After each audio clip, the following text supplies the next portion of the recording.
Salam, hörmətli təlim iştirakçıları, biz bugün artıq ikinci təlimimizi başlayırıq.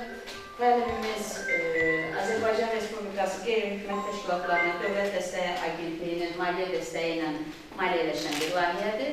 Layihəmizin adı Ekoloji Təmiz Dünya naminə icmaların maarifləndirilməsi və davamlılığın təşkili.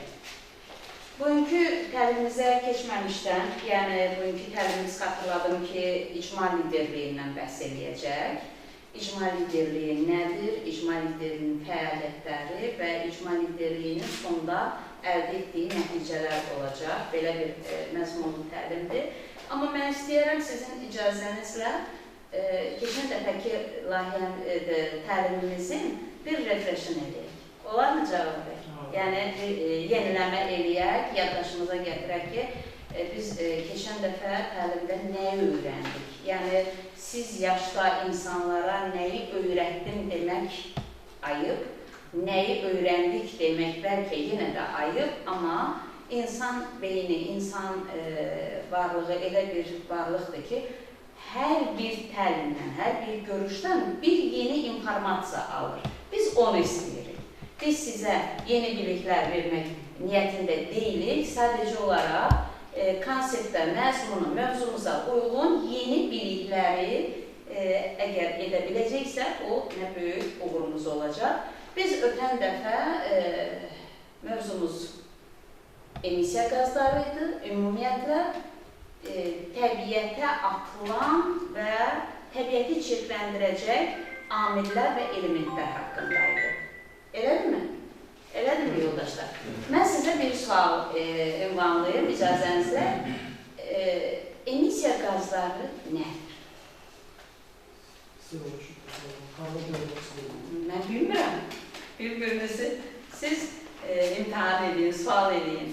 Emisiya qazları, atmosferə atılan emisiya qazları, onların ziyanlı tərəfləri haqqında keçən dəfə kifayət qədər bilgimiz oldu. İndi liderlikdə, Cavad bəy də, digər yoldaşlarımız da yəqin ki, fikirlərini bildirir.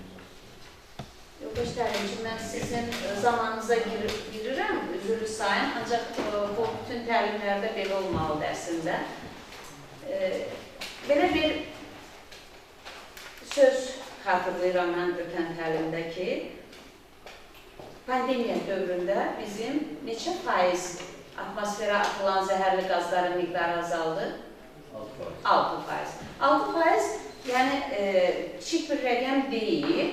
Bu 2 il müddətində baş verdi də, yəni 2019-dan başladı pandemiya, 2020-nin sonlarına qədər belə bir dövrü əhatə elədi. Bu müddətdə 4-cü sənaye inqilabının bəşəriyyətə gətirdiyi və gətirə biləcəyi bəlaları təbii ki, istehsalçılar da necə əngəlləyə bilərik? Bunu fikirləşməkdən ötürü, bəlkə də həqiqətən süni şəkildə bu pandemiya nəzərdə tutuldu ki, insanlar nədənsə qorxsun və evlərinə girsin ki, biz bu hesabatı aparaq. Orada ölən insanların sayının, bəşəriyyətin o milyardlarla ölçülən sayının qarşısında heç bir rəqəmdir. Ona görə biz, o bir misal var, deyərlər, ellə gələn toy bayramdır deyib, biz onu qəbul elədik və dünyanın problemlərinin həlli istiqamətli, dünyanın baş bilənləri də belə bir tədbirlər gördü və 6% hesabatda bəlli oldu ki, emisiya qazları azaldı. Bunu necə azaltdılar, yoldaşlar? Yəni, mən sizdən işim yoxdur, siz otura bilərsiniz, zəhmət olmasa. Necə oldu? O, həmin müddətdə hansı səbəblərdən azaldı emisiya qazları? Avtomobillərin, belə deyək, fəaliyyətin dayandırılması, zavodların dayandırılması idi. Avtomobillərdən az istifadə olundu, toylar falanlar az oldu, şadlıq evlərinin atmosferə atdığı atıqların miqdarı bəlkə də avtomobillərlə eyni səviyyəyə gəlir.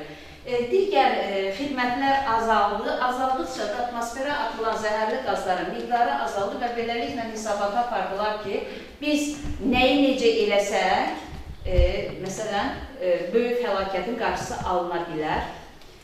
Bugünkü təlimimiz mövzunu xatırlatdım, icma liderliyidir, amma icma lideri yoldaşdır. İcma lideri yoldaşdır. İcma lideri məktəbin direktorudur. Xəstəxana varsa icmada onun rəhbəridir. İcma liderinin öhdəliyi bayaq dediyimiz lider öhdəliklərindən tamam fərqlidir. İcma öz icmasını birinci tanımalıdır. Bütün fəaliyyət o icmanın xoş günündən, çətin günündən, varlı günündən, kasıb günündən ehtiyaclarını bilməkdən başlayır. Bax, icma liderliyi təlimimizin əsas məğzi buradadır. Şəbətov, buyurun.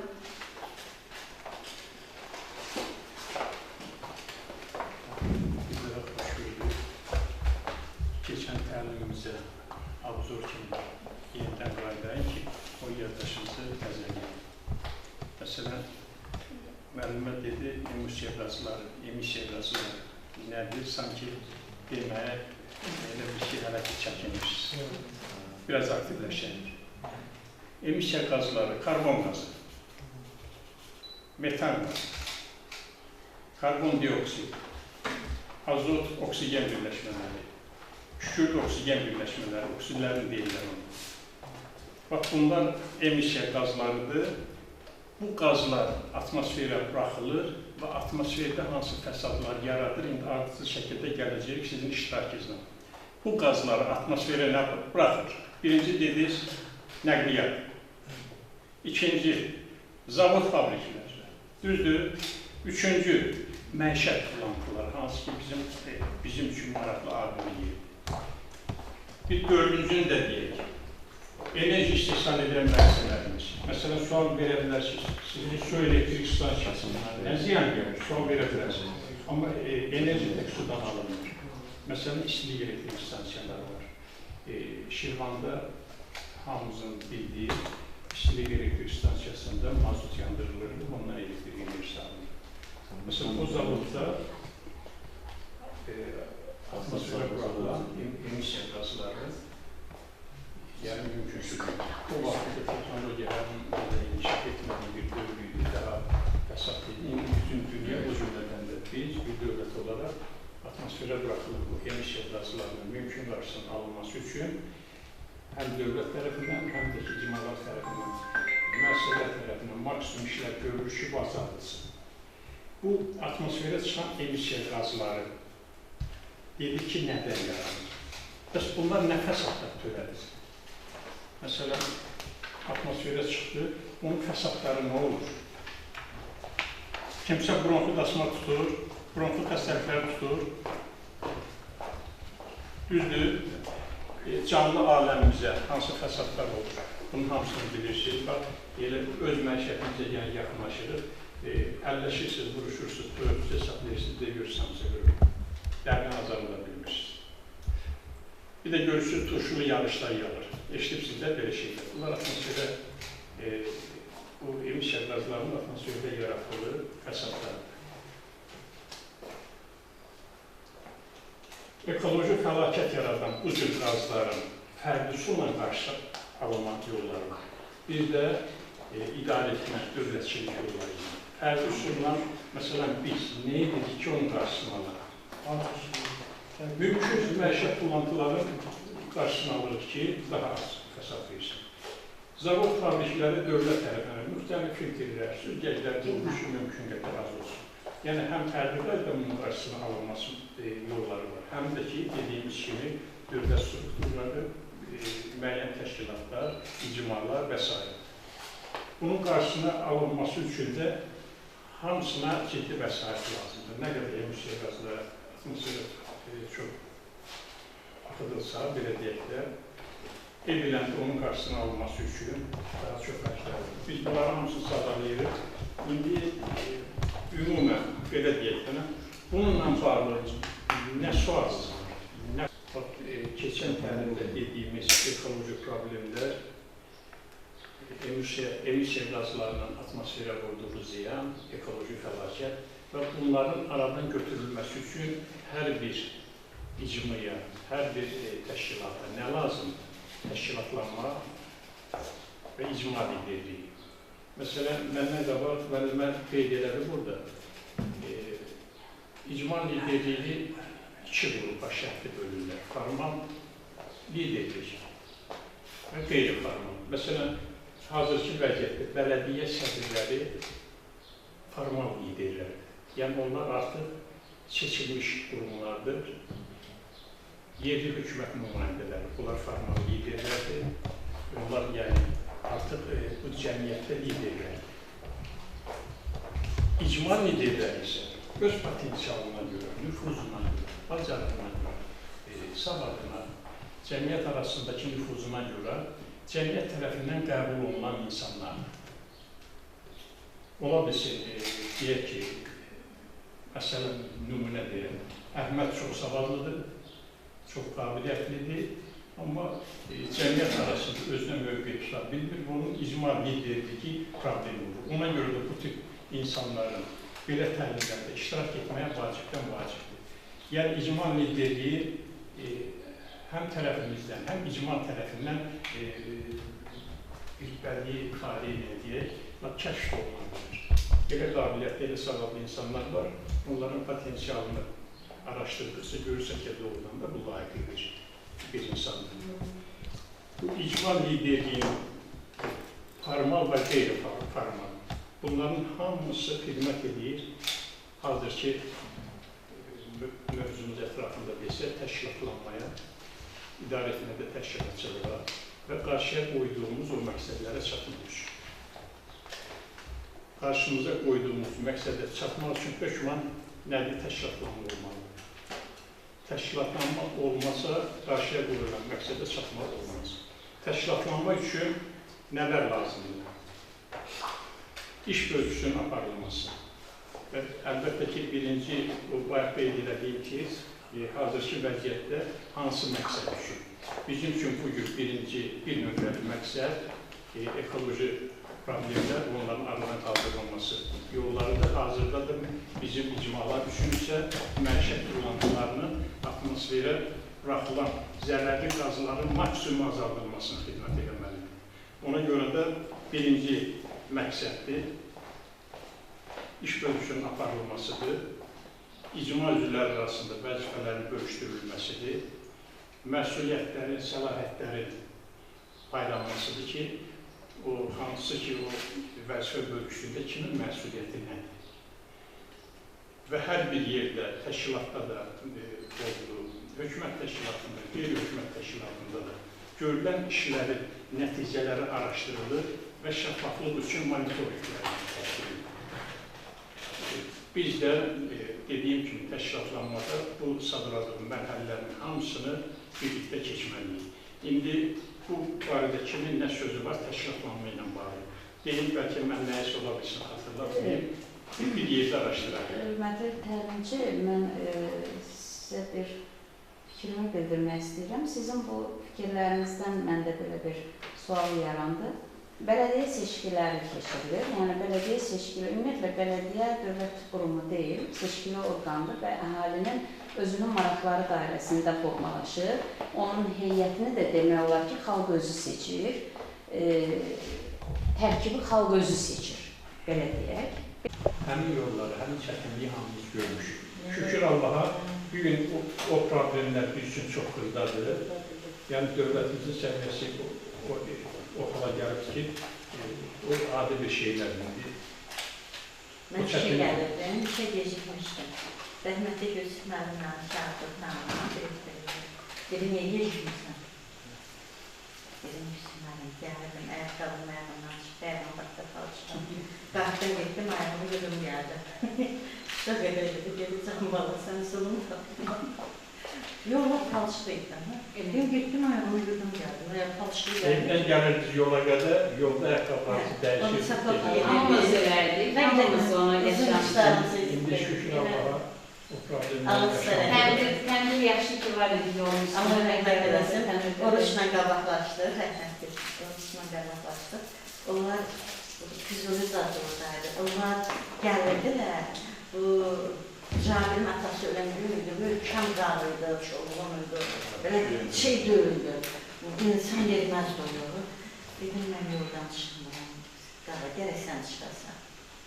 Orada bir gün ona sözdür, Şimdi bu yolu düzəltdim, rəhmətliyin oğlu. Sən dedin də sərsər sapılma, başını kəsmişdi, burayla mal aparırdı. Və bu yolu düzəltdim. Dedi, yolu çox çəkindir, çox çəkindir. İş çəkinməsiniz, olmasın yazın. Canlar, gənciyə, qurullarına yol çəkir, bu yolu düzəltdim. Ola öz yoludur bu bilirsiniz. Sipte o günlerin aparmaya geldiğinde Yusuf dedi ki birinci elə bu yolu, hem kentte birinci metre yolu geldi. Şimdi ne gün de doğru. Sen ne yapırsan, gönderirsen ha? Yoldaşlar, bu hamısı şirniyyatı evdən hazırlayıblar. Yəni, dükan şey deyil. Ne oldu? Ürəkli çərçivəsiz. Geçen 050 718 23.93. İcmada sərin keçməyin çətinliyi budur. Başqa yerdə restorana sifariş verirsən, gətirir şeyi görür. Kim verir? Biz gəlir hər şeyi özümüzlə daşıyırıq, özümüzlə aparaq. İcma çətindir. Adı nədir? Elə icmalar var, ki, belə restoranına qədər. Bu boyda rayonda bizlərə qayma verən, hələ indi biz bir şey tapa bilirik də, bu rayonumuzda. Qayma verə bilmirdilər ki, biz nəsə alanda onun sənədləşməsini edə bilər. Amma digər icmalar var, bazarına qədər var, restoranına qədər var, nə bilim mən nəyi var. Görüşlü ilə həmən kəndim bir də çayxanası yoxdur ki, orada icma görüşüləcək. Doğrudan elə. Bu da dolayısıyla gənclərin sağlam yerdə arzuda vaxtını təşkil edə bilməməsinə gətirir, çıxarır. Əgər bir çayxana, məsələn də konkret bir çayxanadan götürək, çayxananı idarə edən var, onun sorumluluğu var. Orada, belə deyək, ad çıxardır, yaxşı kimi, pis kimi. Təbii ki, bütün çayxana sahibi, ya yaşa obyekti işlədən istəyər ki, adı yaxşıya çıxsın. Yaxşıya çıxan yerdə gənclərimiz də gedəndə, bilərdə oynayanda, nə biləm tenis oynayanda falan, onun zamanı düzgün dəyərləndirilir. Boş cavan, yeni yetmə, boş qalanda nə desən, qeyri-normalda, normal olmayan işlərə gedəcək. Çünki nə başa gəlirsə, hamısı bekarçılıqdan gəlir. Zamanı xərcləyə bilmir faydalı, məcburdur getsin, o arzu olmaz tərəflər. Ona görə kəndlərdə mütləq lazımdır, yaşıl yerlərin düzgün şəkildə təşkil edir. Ağarkən bu baxımdan irəlidə. Nuriye bir damcı yerin içi olur sonra. Bu məsələlərə toxunulur. Şərait olur. Amma bunun hər şəraiti var. MMC-lər yaradılandan sonra o cür kapılar açılır. O zaman kişi tamamlasa da yaşlaşır. Kurban lazım. Onlar onu dostlar mı? Yok, burada sen bir adam gelmez. Natif müəllimə gənclərin təşəbbüsü ilə bağlı məsələyə toxundu. Bu özü də özlüyündə bir icma liderliyi gənclər arasında. Gənclər liderlik uğrunda çarpışmalıdır. O yaşla deyil, istəyir 18 yaş olsun, istəyir 58 yaş olsun. Bunun üçün yüksək bilik sahibi olmalıdır. İKT-yə, informasiya kommunikasiya texnologiyalarına sahib olmalıdır ki, müasir dünyamız onsuz seçməlidir. Gənc yaşından liderliyə sahib olmaq ancaq oxumaqla bağlıdır. Elə oxumalıdırlar ki, bunlara sahib dursunlar, axtaracaqlar onlar. Necə bu günləri icma təşəbbüs axtarılır yerlərdə. Məsələn, istəyir bələdiyyə, istəyir yerli hökumət, istəyir bir hökumət təşkilatı olaraq bir təlimçi kimi biz təşəbbüslər axtarırıq ki, yerlərdən nələr gələcək, hansı təşəbbüslər gələcək, hansı yenilik, onun həyata keçirmək üçün cəhd edəyən, məqsədi qarşımıza qoyan ki, onu icra edəyən. Gənclər üçün bir nömrəli təşəbbüs yüksək təhsil. Yüksək təhsil sahibi olan gəncləri bütün icmalarda lider kimi qəbul edəcəklər. Onları mədrəsə tuzduracaqlar. Çünki görəcəklər ki, qabiliyyət sahibidir, təşəbbüs gəlir ondan və icmanın inkişafı üçün tövbələr qoyur, yapışacaqlar. Ona görə də gənclər icma liderliyi deyəndə mənim düşüncəmdən və mövcud təlimatlara söylənərək deyirəm. Bir nömrəli məqsəd yüksək təhsil. Yüksək təhsil olandan sonra müxtəlif sahələrdə infrastruktur olsun, kənd təsərrüfatı olsun, təbii olsun, elm sahəsi olsun, onlar üçün bütün qapılar açılır. Hazırki vəziyyətdə ekoloji problemlərlə bağlı daha çox bilgi sahibi olacaqlar və dediyimiz kimi o nəsə demək istəyirdi? Dediyimiz kimi o atmosferə buraxılan zərərli qazların qarşısına alınması üçün bəlkə də elə öyrənilməmiş tərkiblər var ki, təşəbbüs o gənclərdən gələcək. Bəs bizim bu gənclərimiz nə edəcək? Bugün təlimimizdə iştirak edən 2 yeniyetmə gənc var. Bəs bunlar perspektivdə özlərinin icmalarına nə verməkdə görürlər? Biz bir dənə kəndimizdə ürəyimiz istəyəndə təzə çörəklə səhər yemək yemək tapa bilmirik. Niyə orada o kəndin ortasında olanda şirin həyatı da olur, adamın önündə həm şehirdə daim olmur ki. Bir də görsən qonaq sən gələk ki, gəlmirəm, mən neyim? Cavab haradasan? Gəlirsən, cavab nəsə alsın gəlsin. Elman bəy haradasınız? Gələndə mənə, hamımız beləyik də, kimiz axtarırıq ki, görən kənardadır, gələndə mənə təzə bir şey alsın. Ona görə biz bunları icmamız daxilində edirik. Passivlik ondadır ki, passivlik ondadır ki, sənə deyilən nöqsanları qəbul eləmirsə və sən irəli addım atmırsan. Heç olmasa bir addımda atsan irəli, o demək deyil ki, sənə bu nöqsanı deyil, sən onu getdin, elədin, yox qorxdun. Elə deyil. Sən onu eləmirsə, demək sən passiv adamsan. Heç olmasa bir addımda irəli atırsansa, demək sən nöqsandan nəticə çıxarırsan. Və görəcəyimiz işlərdə təbii nöqsan olaraq gedir. İnsan belədən nöqsan irəli İş olunan yerdə nöqsan da olur. Bu olmalıdır, bu mümkünsüzdür. Teşekkür ederim. Nöqsanları bilsinlər. Nöqsanları əslində vətəndaşlarla işləmək lazımdır ki, yəni mən keçən iclasda burada toplantıda dedim ki, başqa təcrübələrdən istifadə etməliyik. Mən məsəl üçün Xırmandalı böyük kənddir. Onların proseslərdən maraqlandım mən. Onları gördüm ki, onlar da bizim kimi başlayırlar. Çətin olur, polis müdaxiləsi olur. Məsəl üçün o Barqasayın tullantıların atılmasına polis nəzarətliyib, vətəndaşlar cərimələnir və indi o bir-iki vətəndaşlarla mən söhbətlərlə biz hamımız razıyıq. Həm təmizliyimiz var, həm qapı kontrol çıxmır, qapının ağzına istəyirik, gəlib götürürlər, aparırlar, hətta işlərə götürürlər. Yəni, əvvəli çətin olub. Heç kimdən kim istəyər ki, mən gəlim pul verir, kimsə gəlsin, mən mikro zibilom var da, məsələn, mən hər gün gedirəm də rahatlıqlar ki.